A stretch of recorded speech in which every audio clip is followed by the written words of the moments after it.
Home Health and Hospice Services. This video is about two different kinds of health services people in Vermont can receive at home.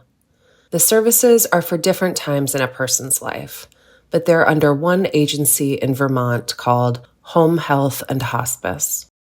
The first is called Home Health Services, and it is a short-term service at home to help people recover from things like a surgery, an injury, or returning home from the hospital.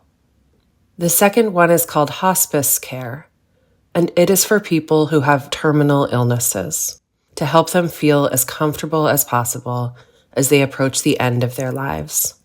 A terminal illness is an illness that will eventually cause a person to die.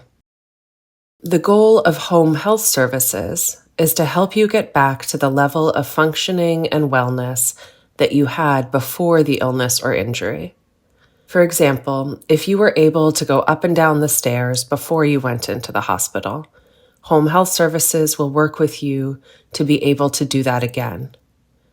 Home health services are provided by a nurse, physical therapist, or occupational therapist, depending on your needs.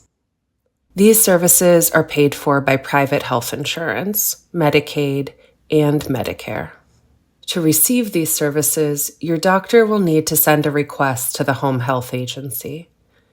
You also need to be considered homebound.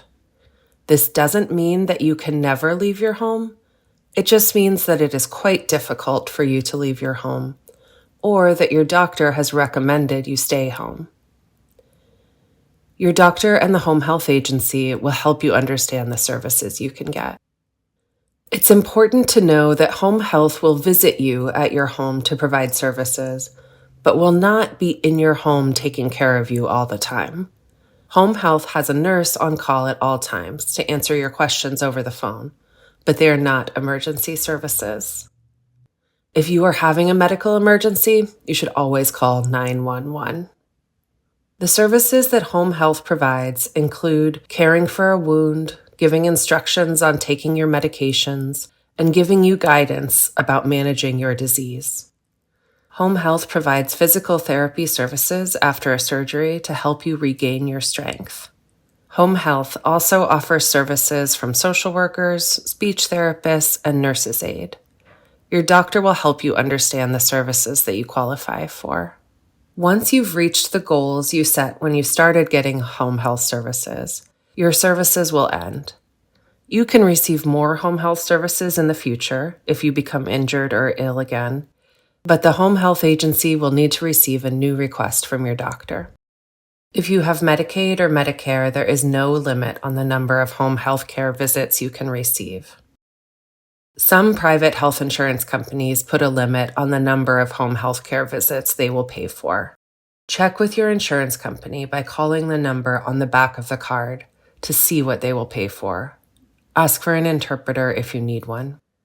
The second type of service we are going to talk about is also received at home, but its goals are very different from home health. Hospice care is not about improving someone's health. It's about preserving a person's dignity and helping them to be comfortable at the end of their life. The focus of hospice is on reducing pain, discomfort, and distress at the end of life. Hospice is paid for by Medicare, Medicaid, and private health insurance. There are some requirements a person must meet to receive hospice services. A person must have an end-stage illness, which means there are no other treatment options available, and the illness is terminal, which means it causes death. The person must also want the goal of the care they receive to be reducing pain and making them feel comfortable, not living longer or curing their disease. The person's doctor must send a request to the Home Health and Hospice Agency. The hospice program can pay for things like medical equipment such as a wheelchair or hospital bed, and medications to make a person feel comfortable, like pain medication or medications for other symptoms.